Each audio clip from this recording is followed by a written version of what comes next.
পুরোপুরি সুস্থ না হলেও শারীরিক অবস্থার উন্নতি হয়েছে গণ অধিকার পরিষদের সভাপতি নুরুল হক নূরের। সোমবার হাসপাতাল থেকে ফিরেছেন রামপুরার নিজ বাসায়।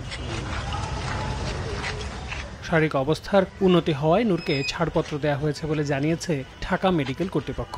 যদিও হাসপাতাল থেকে বের হওয়ার সময় শারীরিক অবস্থার বিষয়ে জানতে চাইলে নূর বলেন এখনও পুরোপুরি সুস্থ নন, আপাতত বাড়ি ফিরলেও দ্রুতই অন্য কোনো হাসপাতালে চিকিৎসা নেবেন।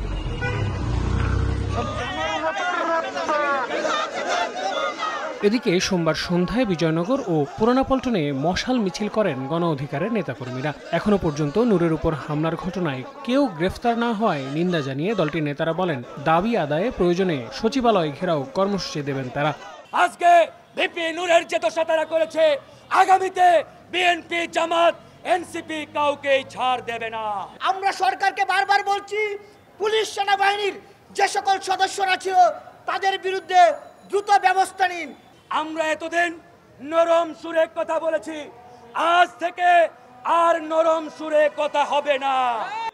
29 আগস্ট বিজয়নগরে জাতীয় পার্টি ও গণ অধিকার পরিষদের নেতাকর্মীদের মধ্যে সংঘর্ষের মাঝে আইন শৃঙ্খলা বাহিনীর লাঠিপেটায় গুরুতর আহত হন গণ অধিকার পরিষদের সভাপতি নূর হক নূর, সাধারণ সম্পাদক রাশেদ খান সহ বেশ কয়েকজন।